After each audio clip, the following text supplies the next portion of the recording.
us bring our loved one, my baby, home. There was no question about how or what or why. It was just, she's gone. She didn't walk away. She's not missing. Somebody has it. There are some text messages between Alicia and a young man that raised some red flags with us. She had made arrangements to meet with him that night.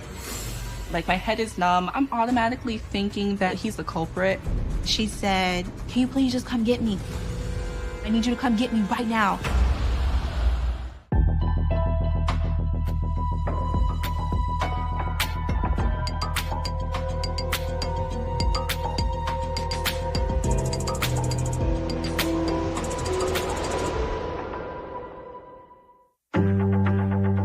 Spring 2013 in Willimantic, a former mill town in Connecticut. 20-year-old Alicia Wiley is preparing for her sophomore year finals at Eastern Connecticut State University, where she is thriving. Alicia adapting to college life was great. My name is Shaharis Landell. I am Alicia's older sister. She loved being on her own. She didn't have anybody to answer to. I mean, she enjoyed her freedom. She had a perfect balance of her academics and her campus life. My name is Sade Burke, and I'm a close friend of Alicia Wiley. She was someone who came off very sassy, and she was very fashionable. So you would think that someone like that is stuck up. But I remember her saying, "Hey, Sade, you're not gonna say hi?" And that was the first time we ever had like a conversation, because we never spoke before then. Alicia was born on November 24th, 1992. And according to her mother, she was headstrong from the start. Alicia was determined to come into this world. And when I was 8 months pregnant, Alicia finally decided she couldn't wait no more. She was so tiny, like she fit in the palm of my hand. We used to call her Lily because her sister really couldn't say Alicia. She will always say Alili. The third daughter of single mother Karina Martin, Alicia forms a tight bond with Shaharis, her older sister. Alicia was the type that would, if she saw me liking something, she would try it out. We fought over clothes because she, I don't want to give her a bad name, but she was a bit of a klepto at one point. We love fashion, we love dressing up, and that's something that we bonded on, glamming up. But we were there for each other. We were close. Growing up, life isn't easy, but Karina instills in her daughters the drive to overcome adversity. Education was so important because she was a single mom. Making sure that we were able to stand on our own was a huge thing for her. She was just like, you have to have an education. I didn't go to college, but you're gonna go to college. Alicia's drive was unstoppable. I was in awe of it. Alicia's hard work pays off with a presidential scholarship to Eastern Connecticut State University. It covers tuition, room, and board. We were ecstatic for her to be a young Black woman and see that people were recognizing her for the content of her character and her exceptional mind, you know. That's huge. That's huge. But on the night of Saturday, April 20th, Alicia's best friend, Sade, is concerned when Alicia never shows to meet in her dorm room as they had planned. We initially started texting, I want to say around 11. She's telling me that she's walking, she's coming to me, and she needs a drink.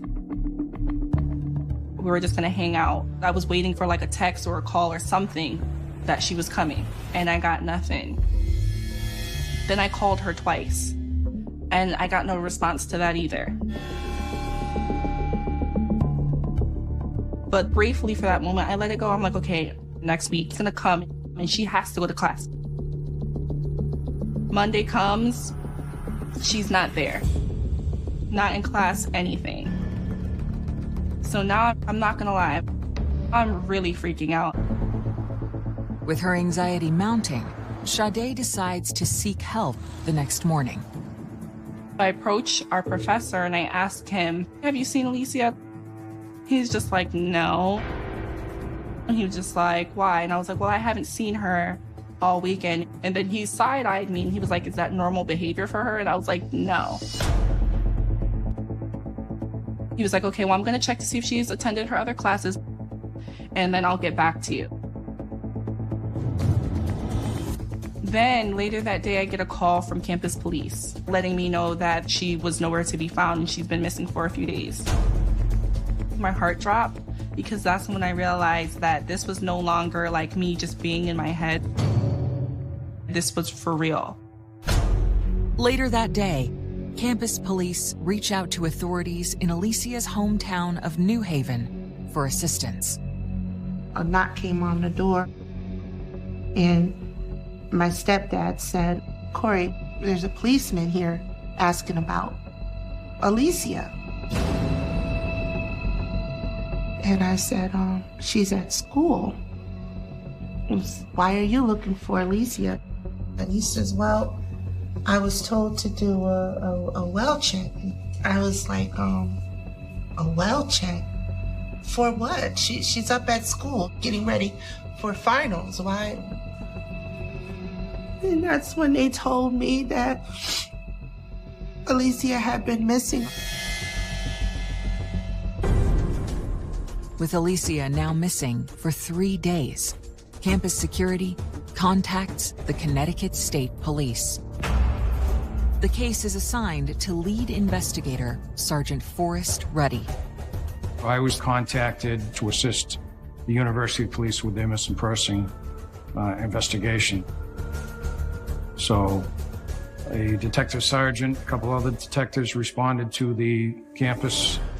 They were assigned to interview her roommates, her classmates, her professors in the classes that she was in.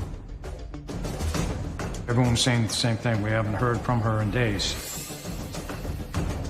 So that was a little more alarming, and I get more detectives on the scene. Working with university police, investigators attempt to track Alicia's movements and uncover their first clue. I'm Joseph T. Corradino, State's Attorney for the Judicial District of Fairfield. The school was able to access its various data systems, and they were able to document the last time that she was on campus.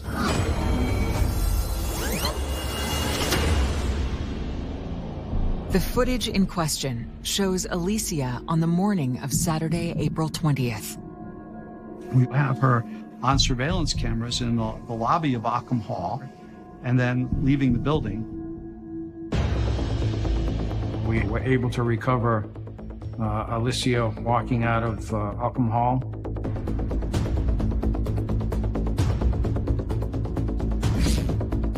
And then waiting outside, and a black Nissan Altima shows up.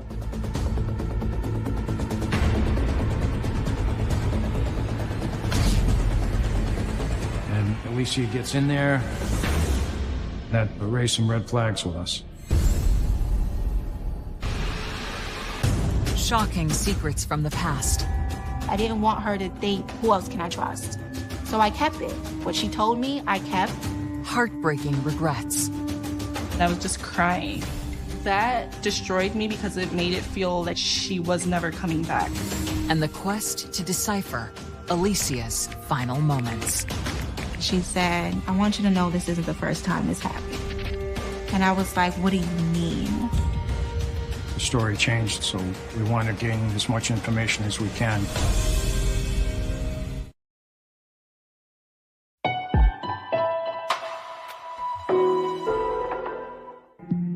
Connecticut authorities are investigating the disappearance of 20-year-old college student Alicia Wiley. When investigators inform Alicia Wiley's mother that her daughter has been missing from campus for 3 days, she's distraught. It took me about 45 minutes to convince the officer that Alicia, she's not missing. She didn't walk away from her life. She's not missing. She's not missing. Somebody has her. The last time Alicia was seen on campus was on Saturday, when surveillance footage captures her getting into an unidentified black car. It was obvious to us that she knew who it was. At that point in the investigation, it looked like, okay, she was a willing participant in that vehicle. University Police Department detectives had been speaking with the family members. They were in contact with the last person known to be seen with Alicia. The family reveals that the person in question is her boyfriend, Jermaine Richards, and that the relationship began in high school. When she was a junior in high school, she was like, hey, I started talking to this guy. That guy was Jermaine. Alicia told me that she was walking home from school one day and he seen her and approached her in a car. That's how they met. She just said that she really loved him and she did want to start a family. She described him as like the dream guy. After reviewing the footage and confirming that the vehicle belongs to Richards, investigators make arrangements to question him. Detectives had been speaking with family members, and they related to us that they were in contact with the boyfriend, Jermaine, and they asked him to respond up to the police department to assist us in our investigation, since he was the last person known to be seen with Alicia. We're looking for help here. We want to gain as much information as we can. Richards tells police that after picking up his girlfriend on campus a little after noon on Saturday, he then drove an hour and a half southwest to Bridgeport, where they spent an uneventful day at his mother's house. Then he told the police he had dropped her off on campus on that Saturday, sometime shortly before 11 p.m. He left her at the Dairy Queen, which is about 2 blocks from the main gate of the campus, and he came back to Bridgeport. According to Jermaine, he hasn't heard from Alicia since dropping her off. So at the time we spoke initially with Jermaine, we looked into his background. He didn't really have that much of a criminal history. The family also had mentioned that he was in the nursing field, healthcare assistant, at home care and things like that.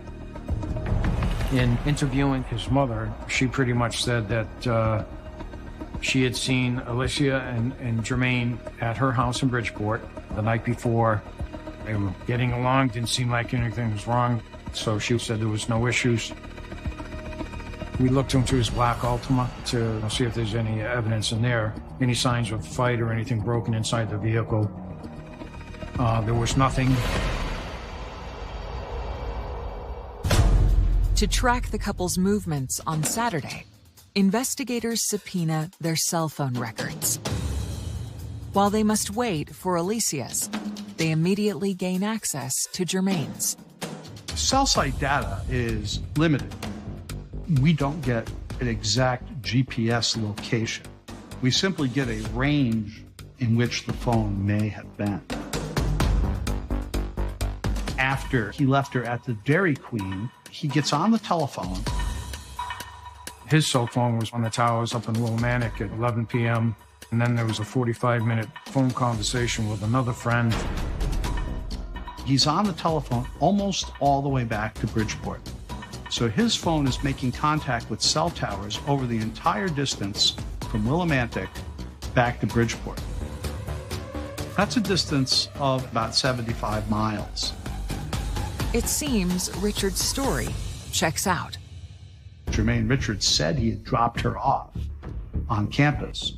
So the police set up a cordon around the campus to interview any person that came into that cordon and ask them if they had been out the previous Saturday night. Over 300 people were interviewed. but no one claims to have seen her.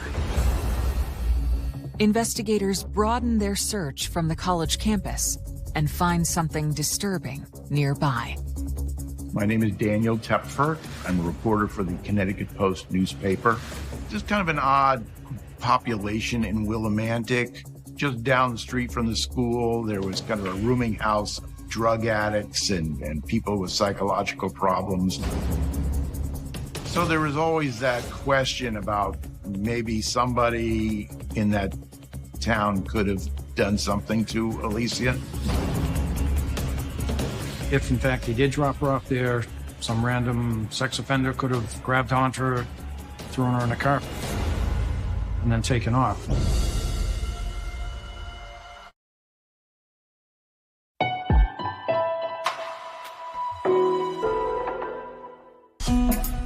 In the days after Alicia Wiley goes missing, investigators are looking into the possibility that she was abducted after her boyfriend claims he dropped her off on Saturday night near campus. If in fact he did drop her off there, some random sex offender could have grabbed onto her, thrown her in a car, and then taken off. After searching on campus, investigators look for possible suspects in the neighborhoods nearby. We checked with our sex offender registry, the local PDs, every police department in that area. We spoke to all of them. Everyone was alibied out. Then, investigators get their hands on Alicia's cell records and begin studying the data. Working with the cell phone towers in triangulation where the phones would plot, and kind of gave us almost like a breadcrumb of where her activities were. In addition to those locations, we also had text messages back and forth with Alicia and her friends and her family. There was text messages from Alicia's phone, and it's bouncing off the towers that are right around the university. Based on the timestamp of her texts, investigators discovered that Alicia was communicating with Sade while she waited for Jermaine to pick her up. So for the first time, state police seek out Alicia's best friend. A week after alerting campus police that Alicia was missing, Sade is anxious and confused and in a state of denial. A lot of it was happening when I was still trying to attend classes, or when I was locked up in my room, trying to process it all. But I didn't realize it was serious until I got pulled out of class to speak to a detective. And I was just well, you're pulling me out of class. This is serious. So I'm just my head is just nowhere at that point. My head is numb. I don't know what to think anymore. Detectives ask Sade about the text messages she and Alicia exchanged on the day she went missing, which started that Saturday around noon. It was normal for me and Alicia to text all day, every day, because we always had things to talk about. So I was letting her know how everything was going, and we were just kind of cracking jokes. Alicia then reveals something unexpected. Then randomly, she said that she's over the relationship and she wants to be done with Jermaine.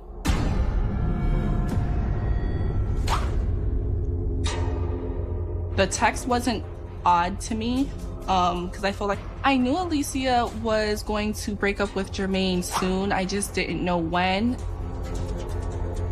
What caught my surprise was not the fact that she actually was breaking up with him, just that she did it sooner than I expected. According to Sade, once Alicia started college, her relationship with her long-term high school boyfriend began to change. As me and her became closer, and the more we hung out and the more I started to bring her around the friends I was around, she started to meet other guys. And of course, they're more studious. They're upstanding guys. You know what I mean? They're in college. Jermaine is somewhere else. So I feel that opened her eyes a little bit more to the world. There's more to life than just Jermaine. I feel she started to have a self-realization moment. And over time, I noticed that she was more open to dating or talking to other guys. And that's what let me know, okay, Jermaine's gonna be out of the picture pretty soon. I think she just said she was just like over it, like her patience is just through with him.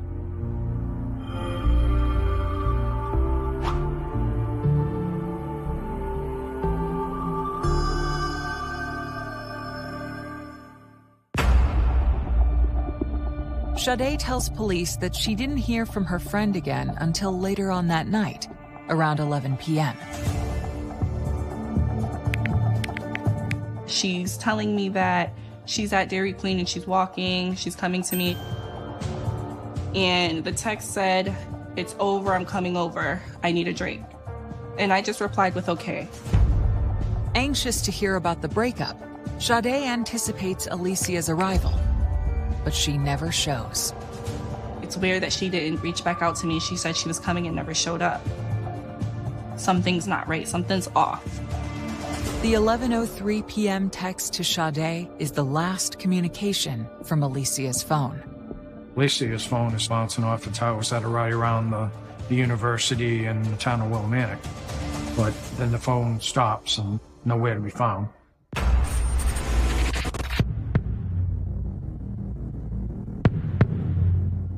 However, her phone offers another clue, a series of texts to an unknown number that begin that Saturday at 4:43 p.m. There was a former boyfriend that she was speaking with.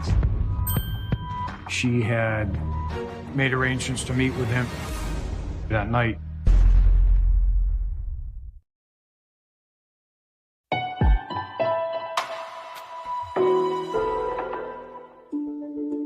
Investigators in the Alicia Wiley disappearance case discover that while she was spending the weekend with her boyfriend, Jermaine, she was communicating with another man. There are some text messages later in the afternoon between Lily and a young man that she had known before becoming involved with Jermaine. And in that set of texts, she suggests that perhaps he could come over that night and asks what time he's getting off work. And they went back to talk to him just to see if he had any information on where she could be. The young man tells police that Alicia's text messages stopped late Saturday afternoon, and he has not heard from her since. He showed some real concern for Alicia's whereabouts. I mean, he's really seemed that he really wanted to know and wanted to help. He gave us a story, we followed through with it, and his story checked out. That young man worked at a restaurant in New Haven until 11 o'clock at night. According to Jermaine Richards, at 11 o'clock at night, he had just dropped Lily off back in Willimantic. So, in effect, Jermaine himself rules that young man out as a suspect.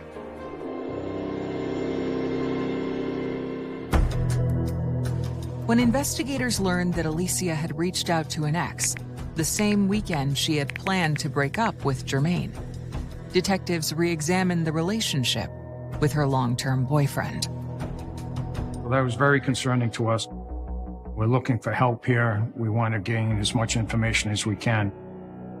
But when detectives try to find out more details on their relationship, they're surprised by what they find. Her friends didn't really know much about him.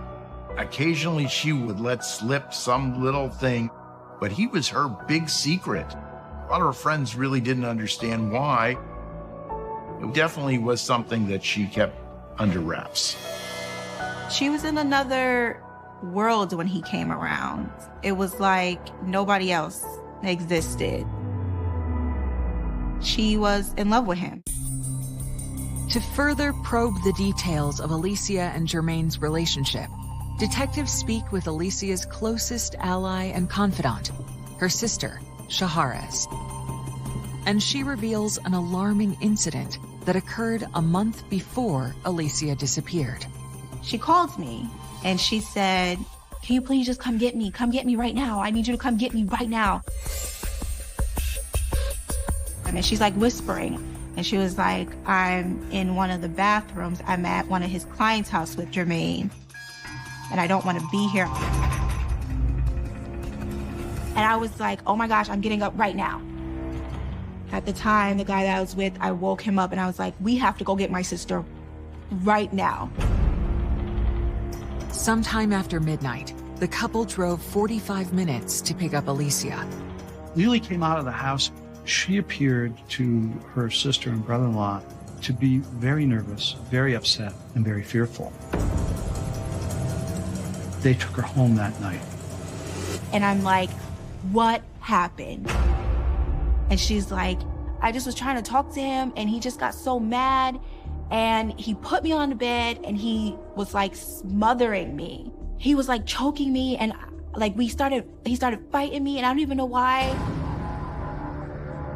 She said, I want you to know this isn't the first time this happened. And I was like, what do you mean? And she was like, this isn't the first time that he's like put his hands on me. And I said, well, you don't have to tell me everything. You don't have to if you don't want to, but I'm here for you.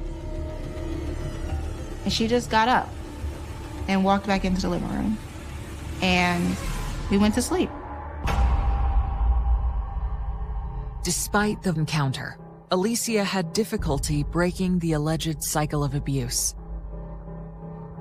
There was a night that she stayed with me during that week, and we woke up, and she was gone. She came back in the house, and we were like, where did you go? And she said she went to go meet with Jermaine.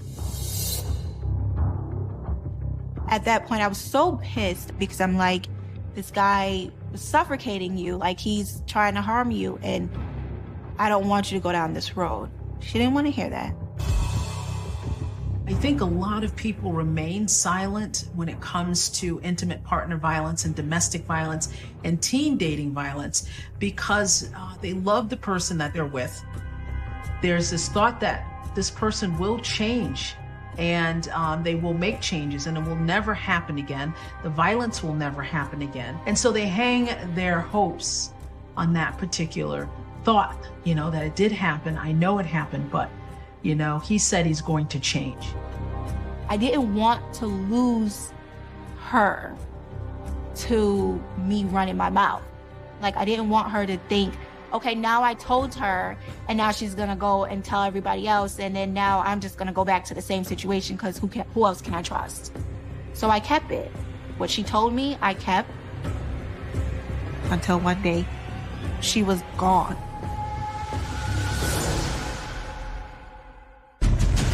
The race to find Alicia.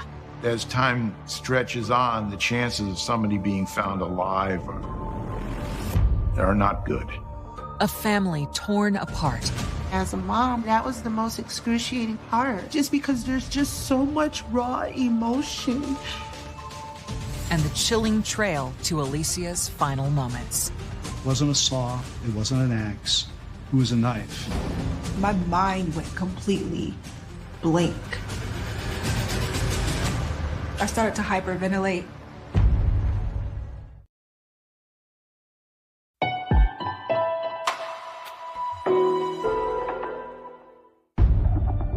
When Alicia's sister, Shaharez, tells investigators that Jermaine tried to strangle her sister a month before she disappeared, they are alarmed. And with the domestic violence, obviously the story changed, so we continued our investigation on that. Police fear that Alicia's intent to break up with Jermaine that weekend may have triggered a violent reaction. When detectives reach out to him, he refuses to come in for further questioning. So that was very concerning to us, because here we think, okay, you're the boyfriend, you should show some type of concern for her safety, assist the police. So that raised some red flags with us. Then about 2 weeks into the searches, one of the detectives that was assigned to our case said to me, you know, Shaharez had told us she went to go and pick up Alicia and he tried to strangle her. And as a mom, that was the most excruciating part. I wasn't aware of the whole incident with Alicia and Jermaine. Alicia never brought it up to me. It broke my heart hearing about that situation. I'm automatically thinking that Jermaine is the culprit. Maybe he took her. With no concrete evidence, police turned to the family in hopes of putting pressure on Jermaine. The family of a college student who has been missing for more than a week is reaching out to the public for help. The detectives, they asked me to talk to the media. They wanted to set up for a press conference. We were all scrambling, trying to figure out, how did we get to him? And I says, listen, I don't know what to say. And they were like, just don't specifically talk about Jermaine, but you can talk as if you're talking to him. And that's what I did. We need for anybody who knows something, and I know there's someone out here who does, to come forward. Please help us bring our loved one, my baby, home. To try and beg someone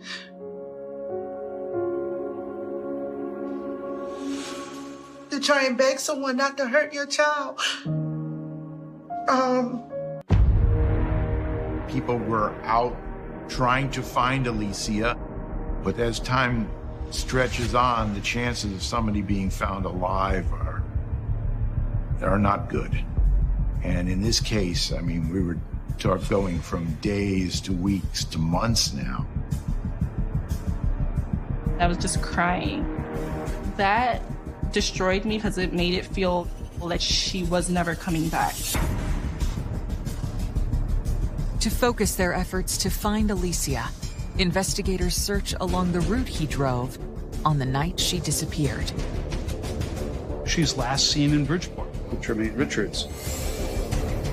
And her school is in Willimantic. It's important to understand that in figuring out what happened on the night she disappeared. On May 17th, a month after Alicia went missing, a search party summons Sergeant Ruddy to a location near Bridgeport. So we get down there. It's like a cul-de-sac. We walked into the woods, observed what we had, partial human remains. It's essentially an arm and a leg in a substantial state of decomposition. And once you realize that these are human bones, of course the question is, well, what happened to the rest of the body? A DNA test later confirms the victim is Alicia Wiley. While examining her remains, investigators draw a chilling conclusion. The medical examiner determined that those remains had been disarticulated by an edged instrument. It wasn't a saw, it wasn't an axe, it was a knife. That's a skill set that one who knows human anatomy would have to have. Jermaine Richards completed the course of study prescribed for a licensed practical nurse. Among the things that he needed to know was human anatomy. The area where the remains were was actually about 1.5 miles from his house. This has now gone from missing person case to horrendous murder case. Soon after the discovery, investigators make a difficult call. They told me that we're sorry to inform you, but it wasn't a body that we found. My mind went completely blank. I started to hyperventilate. Not only did he murder her, he threw my baby away like trash. And I just remember, I just started bawling. I just couldn't take it. To build a case against Richards, investigators re-examine his alibi for the day Alicia disappeared. The discovery of Lili's remains exploded his story about taking her back to Willimantic. Why would the defendant drive her all the way to Willimantic only to leave her off 2 blocks from the school? The added twist to this is that she had texted her friends at college that she was on her way back after breaking up with Jermaine. And that added to the mystery. And we have no idea who sent texts to Sade Burke. In all likelihood, it was not Lili sending those texts. On May 17, 2013, police issue a warrant for Jermaine Richards' arrest. Tonight, police say Jermaine Richards of Bridgeport has surrendered to police. They say that Richards is charged with murder as well as kidnapping in the first degree. But District Attorney Joe Corradino must overcome daunting challenges to secure a conviction. There's no glove, there's no knife, there's no smoking gun, there's no blood stains, there's no DNA.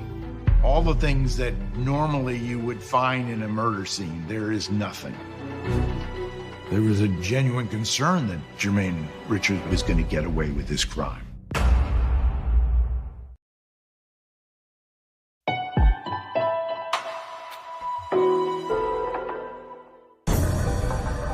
In the absence of physical evidence linking Jermaine Richards to the murder of Alicia Wiley, the prosecution zeroes in on a trial strategy.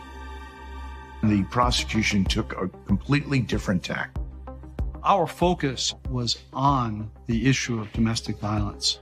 It was important for the jury to consider what was happening in that relationship. It's not easy to leave a relationship. It's not easy to get out. When you're in it, you don't truly understand the dynamics. People forget that intimate partner violence is not just physical. It's emotional, it's psychological. But we all need to understand that the most fatal time.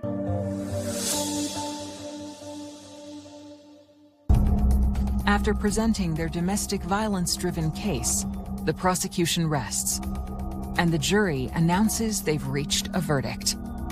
I remember I was sitting with Karina. We were like holding each other's hands the entire time. We were both super nervous. We didn't know what was going to happen. And then the foreman said guilty.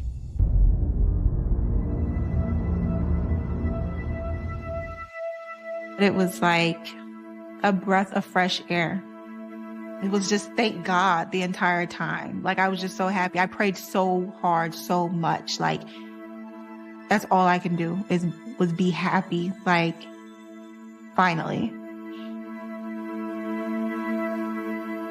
Finally. Jermaine Richards is sentenced to 60 years without the possibility of parole for the murder of Alicia Wiley. In the wake of the trial, Karina sets out on a mission to share her hardship and honor her beloved daughter. The horrific loss of her daughter didn't paralyze her. It didn't numb her. What it did was it motivated her. We started a nonprofit organization called Mothers of Victims Equality to bring up awareness about different scenarios of domestic violence, not just on those that are going through it, but also the family members and the community as a whole.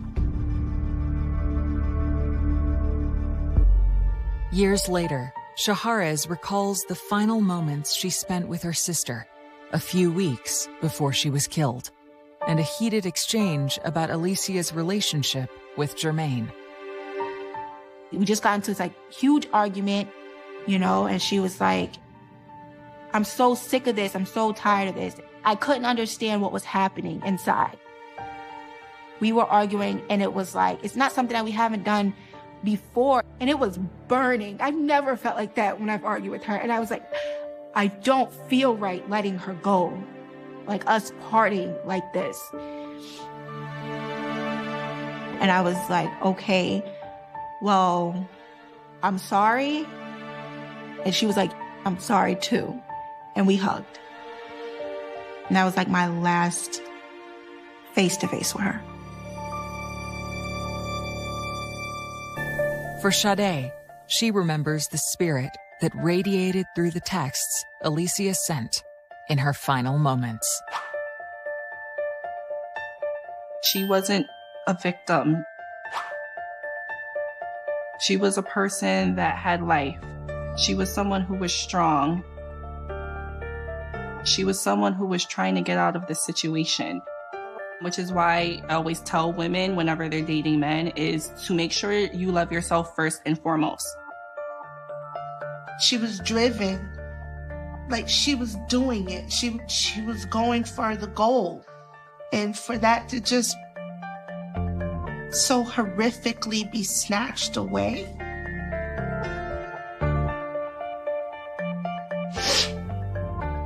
It just hurts, you know, it hurts. So.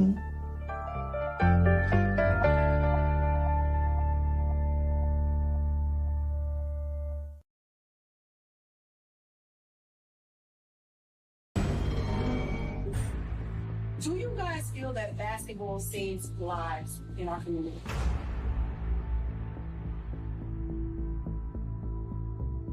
Oh, yeah, it's definitely.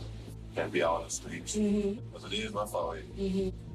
So if you're in the gym, and versus being in the streets, you might have just missed a bullet that was for somebody else before you.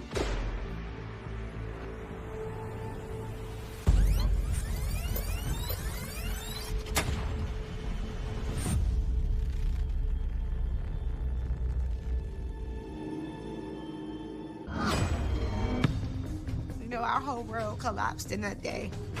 And whatever coward did this, I hope you caught. Turn yourself in. It was willful, deliberate, premeditated. They wanted Lamont Adair dead. He was a good child. He was a good guy. He was doing something that, you know, mattered.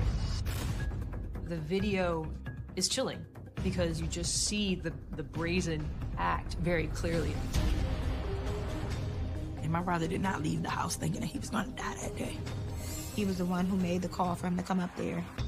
He was the one who put Lamont in a location to be a victim of this murder.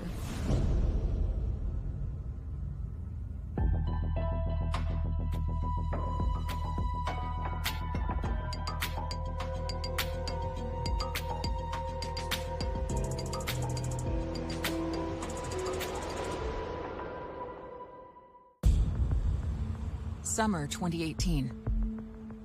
Seat Pleasant, Maryland. A tough suburb just outside of Washington, D.C. A 24-year-old aspiring basketball star, Lamont Adair, has just earned the opportunity of a lifetime. The chance to play professional ball in China. Oh, he loved basketball. It didn't matter what was going on. If someone called him, Lamont, you want to play ball?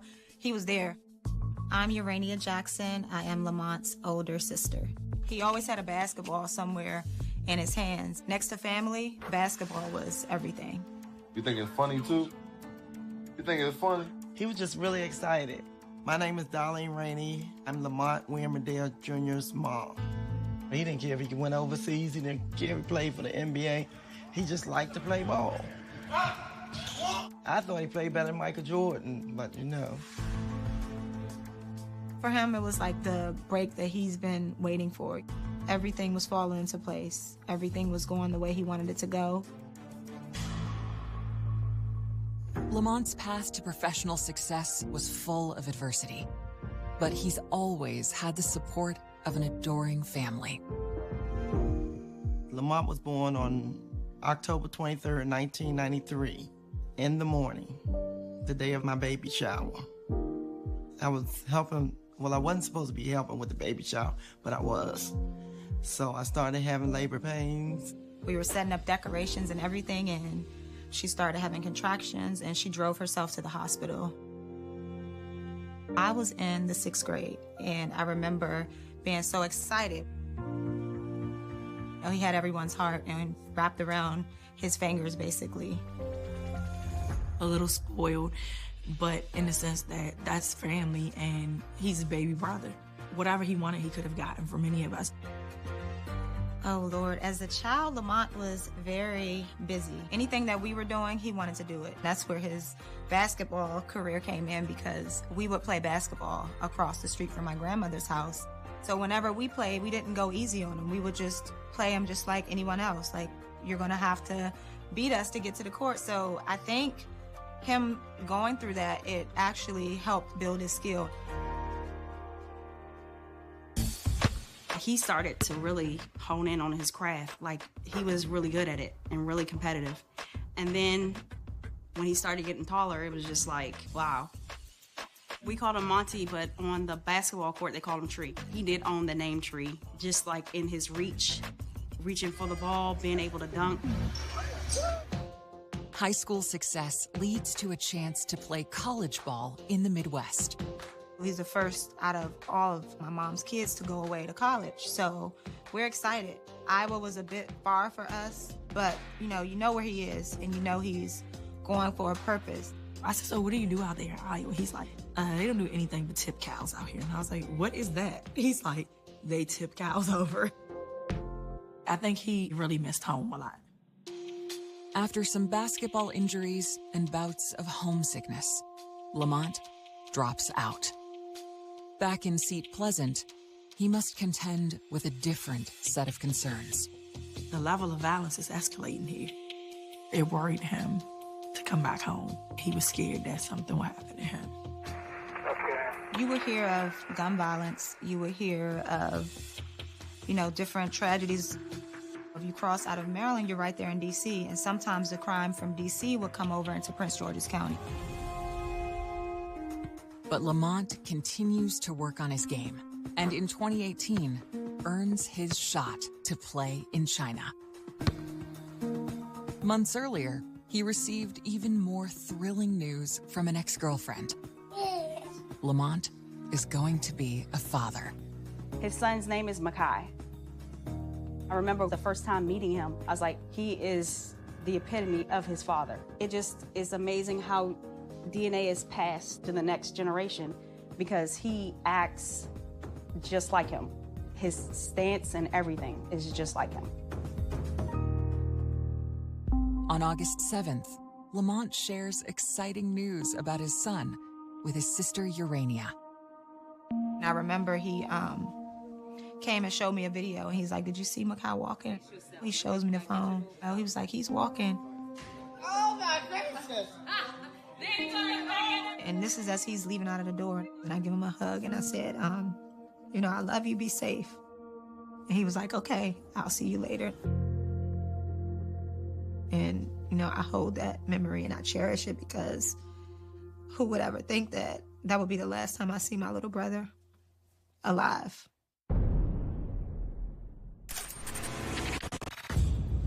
The next day, Lamont's older sister receives an alarming call. I'm at the gas station pumping gas, and the phone rings. That Lamont grew up with, he's like, your brother just got shot. He just got shot? Like, what do you mean he just got shot? Oh no, your brother just got shot. And so, I started crying. I asked where it was. He said it was on Craig Street. And when I called 911, I told the operator that somebody just called me and told me that my brother was shot because they sent an ambulance. And she said the police were there. I'm praying that he's okay. Please keep the blood flowing to his heart. I'm Jonathan Church. I'm a Deputy State's Attorney in Prince George's County State's Attorney's Office. The police get a 911 call for the shots fired on Griggs Street. And when they arrive, they find that a man was suffering from multiple gunshot wounds. My name is Thea Zumwalt. I'm an Assistant State's Attorney in Prince George's County, Maryland. Paramedics arrived within minutes of the call. He was found between a parked car, and then the curb, and they determined that he was unresponsive. So as soon as he is pronounced dead, homicide unit shows up. One goal is to come collect all the forensic evidence that they can find. He has his phone with him. So they do identify him as Lamont Adair. And then that starts the homicide detectives running. The reports that they were getting was that a car drove by and was firing. So they had casings all along the road that they had to make sure that they got them all. It was somewhere in the neighborhood of 12 fired cartridge casings, which really indicates to us that the gun was fired probably to the point of where it was empty. It was apparent based on the location of the gunshot wounds that some of those are what's called defensive wounds, where he was moving and trying to avoid being shot at, which would give you an indication that the person was walking up on him as he was firing as well. There were several buildings to this complex, and that apartment complex did have several cameras.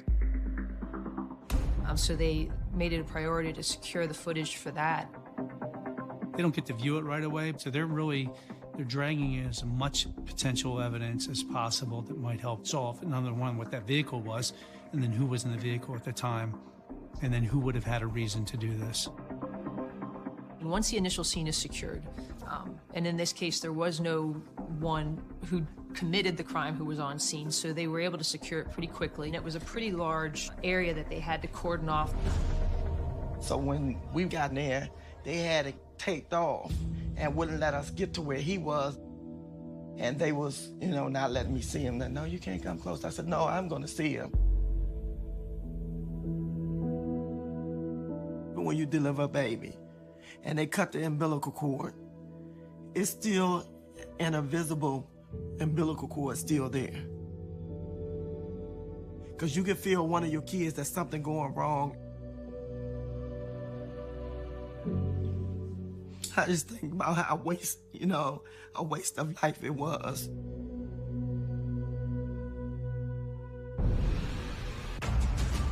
Investigators discover critical clues in Lamont's final moments. This person who shot Lamont knew him. A surprising motive emerges. The phrase everybody uses is the streets are talking. There were several rumors that he was a snitch for the police. And the killer's inner world is revealed. He's hot-headed.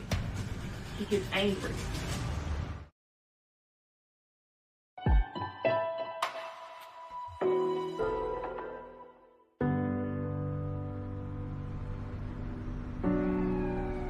On 8/8/2018, this is where Lamont William Adair Jr., Tree, Monty was murdered at.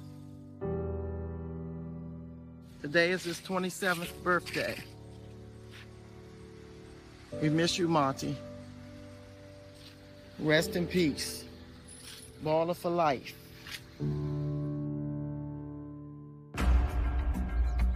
As investigators process the scene of Lamont Adair's murder, local media race to cover the tragedy. And whatever coward did this, I hope you caught. Turn yourself in. So a crowd starts to gather because it's a very populated area and it's midday. There's an entire team of detectives that spread out and look at different things, knocking on every door of every apartment that had a window that oversaw where this happened, asking people's names and identification information and phone numbers. What did you see? There really wasn't anything clear in the immediate information that the detectives received for them to go to figure out why him. In search of leads, detectives turn back to a piece of evidence recovered from the crime scene. When Mr. Adair is found, he has his phone with him, and the phone can be like a wealth, a treasure trove of information. They can identify who his family members are, who he is in particular, start talking with family members. Later that evening, investigators asked Darlene about Lamont's movements that afternoon. I told them they were living at my house. Lamont and Makai. Lamont had his room downstairs. So he was down there about maybe 2 or 3 hours playing with Makai. And then I think he got a phone call because he came upstairs and he went in he said, "Here, Mom, take him." He was going out to work out like he normally did. but he was meeting somebody. What she didn't realize is what seemed like an everyday moment would be one of Lamont's last. I don't know why, but something just told me look out the door. When I saw him walking down the street, and he was gone. So initially, after talking to family and friends of Lamont Adair, there isn't somebody that readily stands out as a suspect because he's not involved in anything that we're aware of that would have made him a target. Investigators then turned their focus to Lamont's online activity in the days leading up to his final moments. There are a team of detectives checking his social media to see who he posted recently with, what he might have said, whether it was something that might have been responded to hostilely. From what was in his phone, he lived a normal 20-something-year-old talented, handsome individual's life. Lamont's family, however, believe his growing notoriety and recent success may have made him a target. A lot of people were upset with Lamont because of the opportunities that he has. And we're all like, we know he was just about to go play basketball overseas, and really, a lot of people were jealous of him. He was headed to the basketball court not far from where he was shot and killed. Who was he meeting there? Were the people there that were supposed to be there? Where were the people that he was supposed to meet if they weren't there? One of the people that Lamont may have been going to play basketball with was a man by the name of Thomas. As they process the events of August 8th, Lamont's family have grown suspicious of the friend who invited him to play ball that afternoon. My brother did not leave the house thinking that he was going to die that day. Thomas told Lamont, let's go play basketball. People were going around saying that Thomas set it up, which we felt that way anyway, because it was just too coincidental that you call him and tell him to come up and play. Rumors suggest that Thomas may have coordinated with the gunman to get Lamont to Gregg Street. If anyone were able to call him somewhere, it would be Thomas because he trusted him. The indication was that he was plotting to do this to Lamont. There were rumors. He knew that it was happening and they helped facilitate it.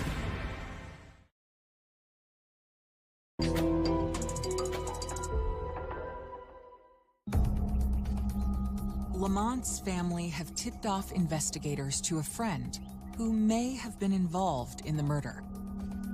Thomas was somebody who was on scene at the time of the murder. Detectives were looking at him as possibly being involved, or at least not telling what he really knew about it. Thomas was one of the first names that I gave to the detectives. He was the one who made the call for him to come up there. He was the one who got him to come out of the house. He was the one who put Lamont in a location to be a victim of this murder. Police actually interviewed Thomas. He came into the station and they interviewed him there to determine whether he might have been involved or what he knew. Investigators begin by questioning Thomas about his plans for that day. So when police talked to him, he's very quiet, trying to figure things out. You can tell he's contemplative. He had not yet met with Lamont and didn't know anything that was useful. They just didn't get any information that was usable from Thomas. Detectives then set out to validate his version of events. We had 6 or 7 cell phone dumps that we went through. His phone was pulled, and there was no indication that he had anything to do with the murder of Lamont Adair. They could tell that he called Lamont up to the scene. He was the one who made the call for him to come up there, but they didn't feel like he was involved. After clearing Thomas, detectives gain access to the footage from the housing complex that could reveal Lamont's final moments. So when police actually pull the footage of this video camera that's on the corner of one of the apartment buildings, it does a 360-degree pan. Every couple seconds, it starts to pan away into the back through an alley to another street and then back around to the front. And we have very small snippets of it because it's rotating the entire time. Detectives then cue the tape up to the moment in question. And at about 3:49, 3:50, that afternoon. You can see an individual who we know is Lamont Adair based on where he falls and where police find him. And then eventually you see a gray Toyota Corolla pull up. And that's when the driver's door opens and the driver jumps out of the vehicle and approaches Lamont Adair. The video is chilling because you see the figure just fire, shooting in broad daylight, and you see Lamont get down to his knees and he's trying to fight. But he's just executed on the street in front of everybody. And then the camera pans out of view. When the camera returns to the scene, the final moments of the tragedy unfold. After he had shot Lamont, he runs back to the driver's side.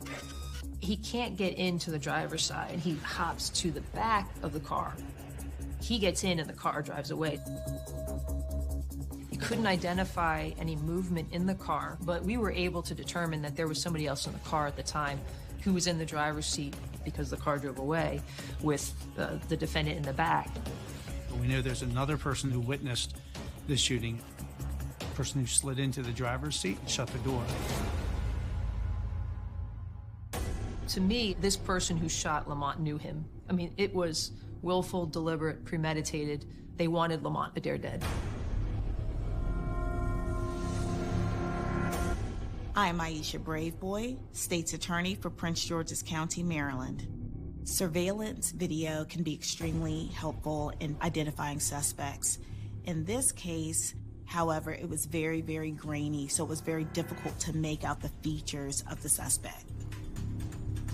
You can tell that the driver who exited the car had dreads, was an African-American male. Beyond that, there was nothing in that video that could tell us who that was. It was a very small, common car, gray in color. There was nothing unique about it. There was no way to tell the license plate. But upon rewatching Lamont's final moments, they observe someone else who may be able to identify the killer. So the shooting takes place right here, but in the video you actually see this maintenance worker had pulled up to the main street where the defendant's car was traveling. But you saw in the video, they saw everything. And then initially when I reviewed this video, I said to John, let's get this maintenance worker in. Days later, investigators bring this eyewitness in for questioning. How you doing, sir? I do appreciate you coming and taking the time to talk to me. I'm sure you're busy and really don't want to be a mole. I just want to get some basic information from you. And what do you do over there?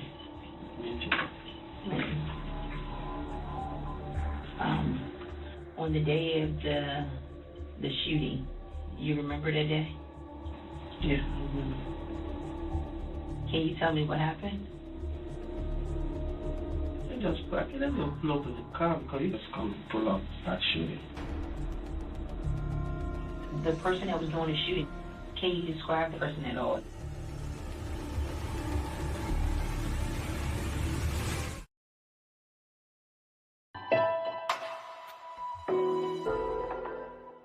Right. We missed them. Lamont's 27th birthday, baller for life, celebrations of his life.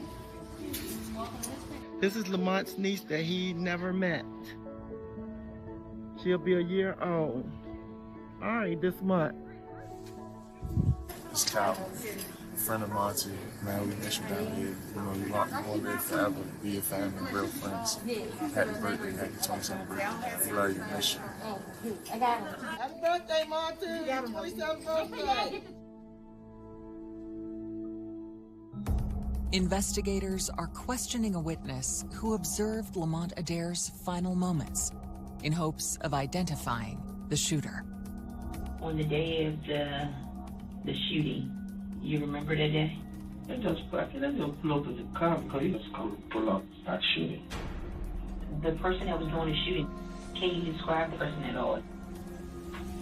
I don't know the person who got shot. I don't know the one who shot. Did you see someone get out of the car? No. No? No. Can't describe anything about them? No, because I'm scared. I don't wait for, I don't look for nothing. This maintenance worker, he didn't see anything. You know, black, white, Asian? No.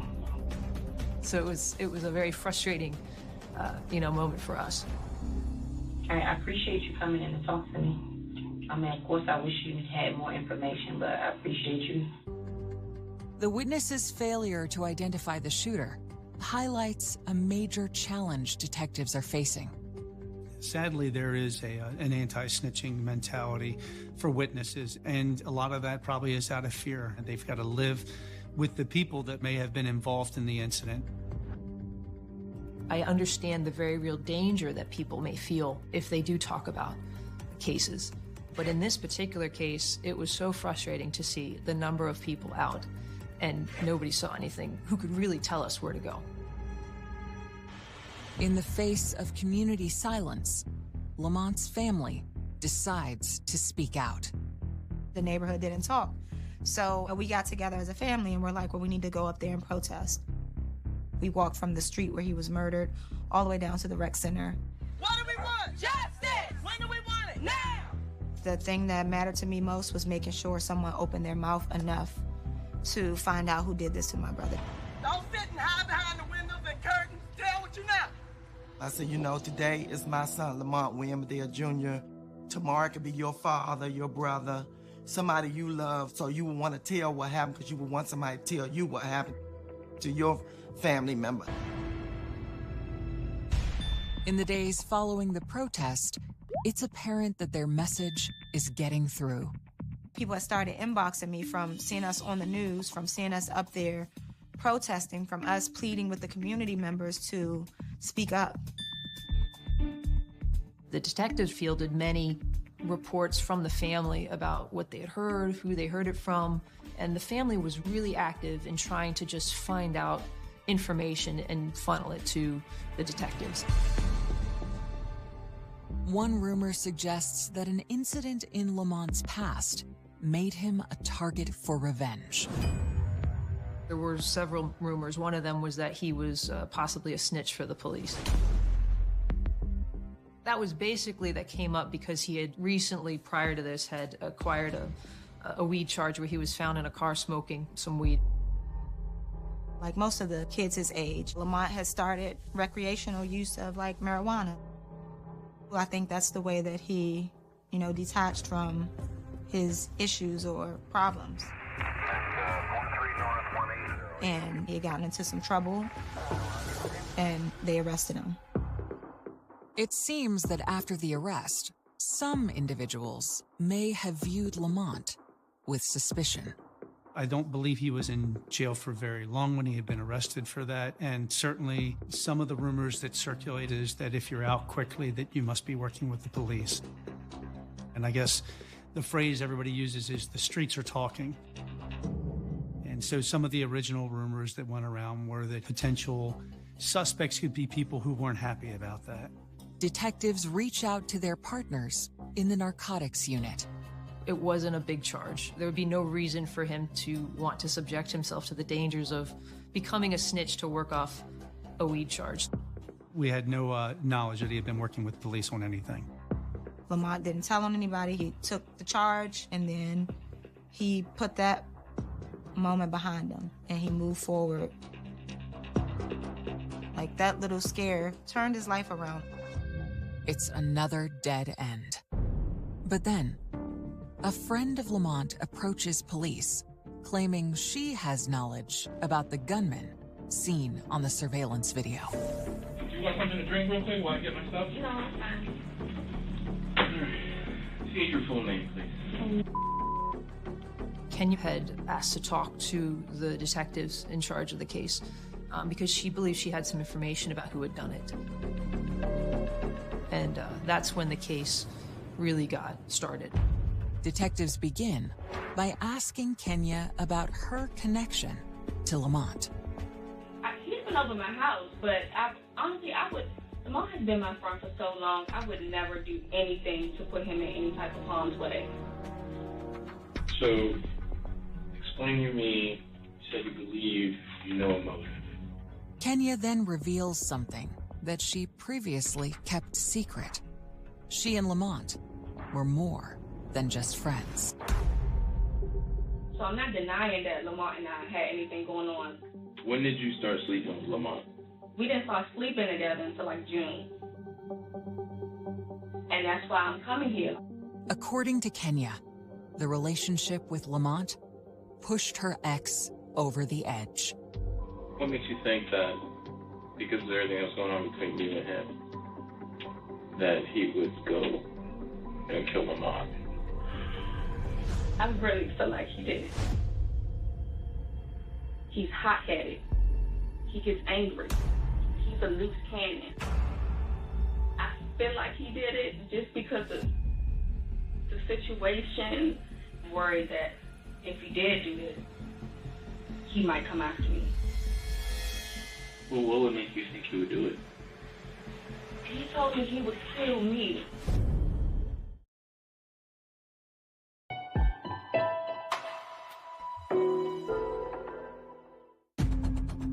On August 10th, 2018, a woman named Kenya tells investigators that her ex, Franklin Scott, may have killed Lamont Adair. She wanted the police to know that she and Franklin Scott had a pretty tumultuous relationship consisting of several protective orders, but also 2 young children. So they were on again, off again.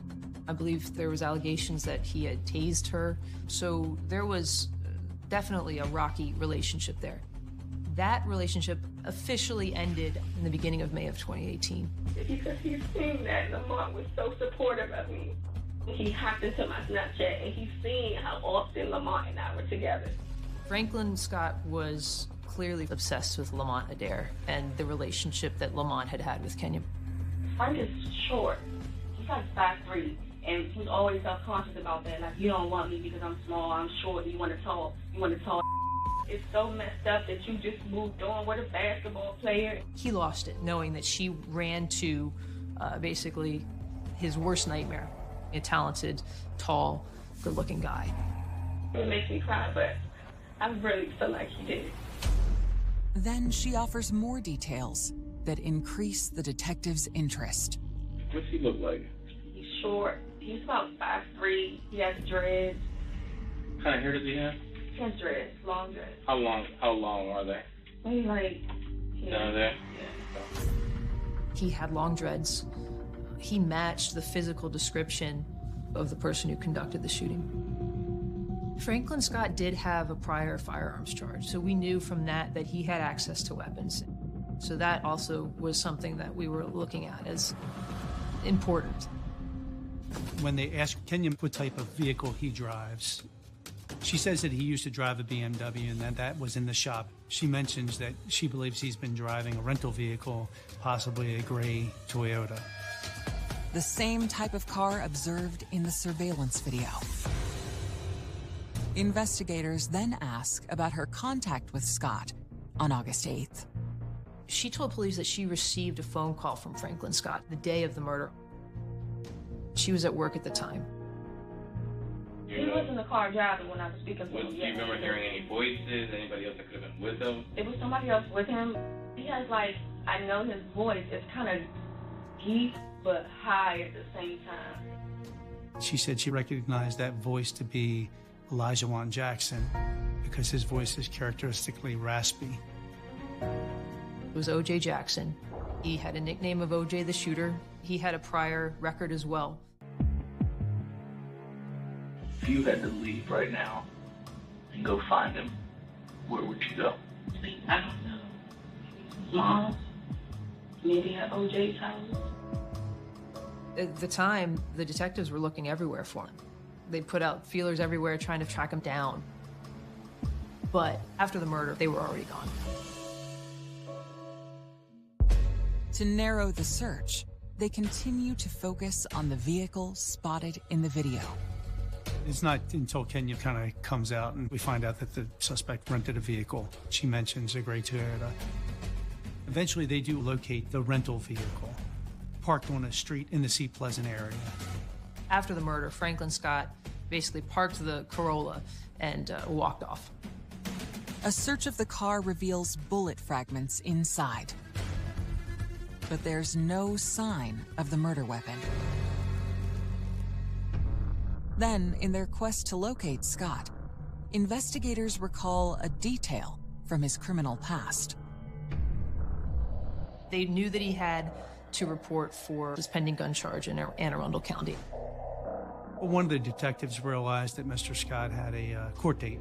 And so on August 23rd, Prince George's County Police Department were sitting on the Anne Arundel County Courthouse in Glen Burnie, Maryland, waiting for Mr. Scott to show up for his court date. And it was then that they arrested him for the murder of Lamont Adair. If he had thought that Kenya would be likely to talk, I think he wouldn't have set foot in that courthouse. He's taken to the Criminal Investigation Division for the Prince George's County Police Department, and he asks for a lawyer, so the police never get a chance to speak to him. Eager to collect more evidence against Scott, detectives begin monitoring his phone calls from prison. Within the week that he was arrested, he had made some jail calls asking his acquaintance to help him get rid of his babies, which the detectives were able to determine he was talking about his guns. Locating the weapon used in the murder would bolster the prosecution's case.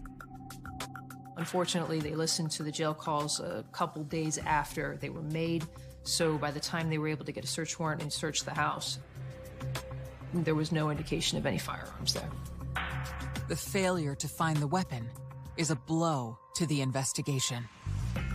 What we had at that time was not enough. It was enough for probable cause, which got Franklin Scott to be arrested, but it wasn't enough to find him guilty beyond a reasonable doubt. We knew we needed somebody involved in that moment to be able to be in court and point at Franklin Scott and say he's the one who shot repeatedly at Lamont Adair and killed him. That man is Elijah Jackson. If we wanted who was truly responsible for this, we had to find him. So police immediately zeroed in to track him down.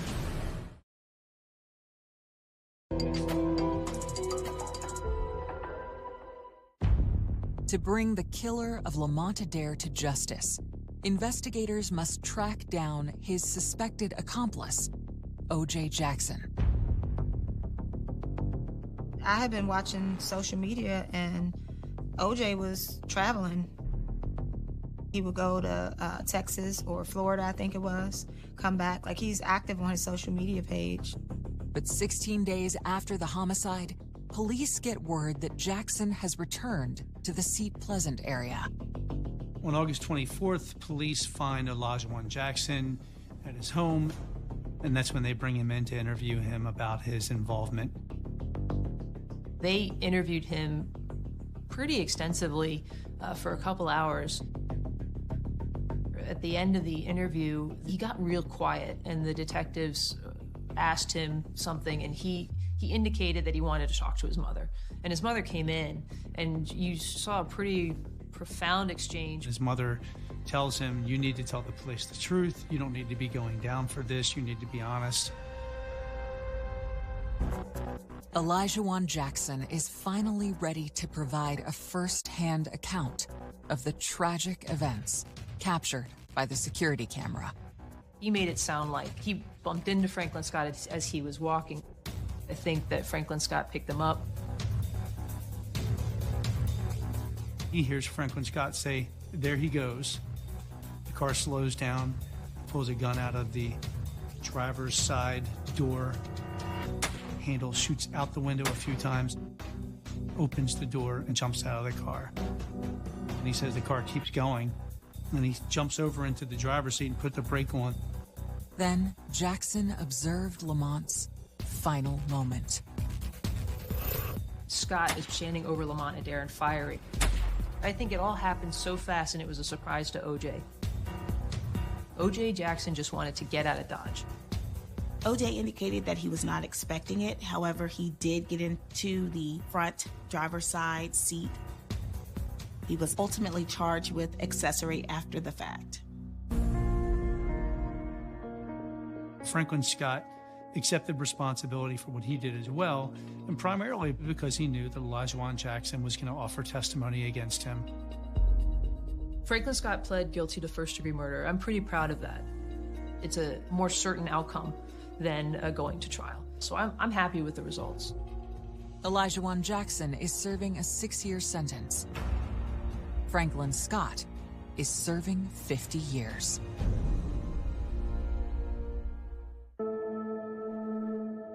The heartbreaking part about it was, if I recall correctly, the mothers knew each other from the neighborhood. That was a really profound thing to sit and observe. I mean, I know Franklin's mother, but I hadn't seen Franklin in a long time, so I couldn't identify him from a cracked egg. I walked over, I said, how you doing? And she just started shaking and crying. My son was the one who killed your son. Of course, I hug her. And my kids are like, Mom, why are you hugging her? And I felt one mother to another. You know, my son is dead. Yours going away for 50 years. It's like he almost dead. But told him, I said, I have to forgive you for the God in me, but I'll never forget what you have stole from my family, me and my family. You took something very dear from us. Lamont, Tree, Monty.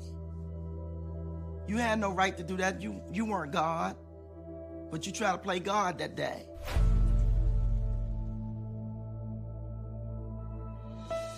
With the murder case resolved, the family continues to process their grief and replay Lamont's final moments. Makai had just started walking right before Lamont passed. He shows me the phone, and I'm just like trying to hold back the tears. I had a feeling about Lamont, like it was the last time I was going to see him. It was very weird when I think about it, and how I felt like I had to just let him go because I was getting teary-eyed, and that was the last time I saw Lamont. Him sharing a moment from Makai being able to walk. I wish I had offered him a ride that day. It's a lot of things you look at and you're like, you could have done differently, but yeah. No, I just, like, I think about him all the time. You know, Lamont knew we loved him, and he loved us. And at the end of the day, nothing else matters. Go ahead. When you look at it, the person touches like so many people, and it's disappointing because he had a bright future ahead of him. I'm just proud of him for the man that he was and who he was trying to become, you know, for his family. Gone too soon. Very, very hard.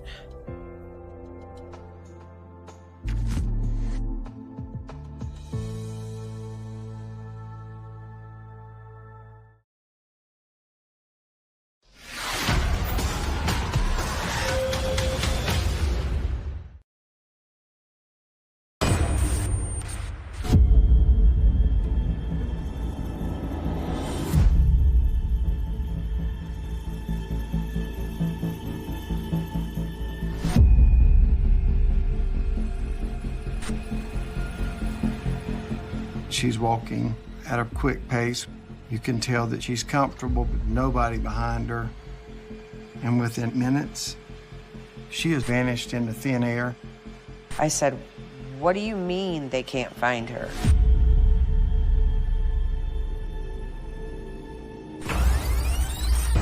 Her mother, Dawn, left Rochester for Myrtle Beach after Brittany disappeared. Helicopters, ATVs, horseback. I saw what it was like to lose a child. I had to find my daughter, and I wasn't going to stop until I got answers.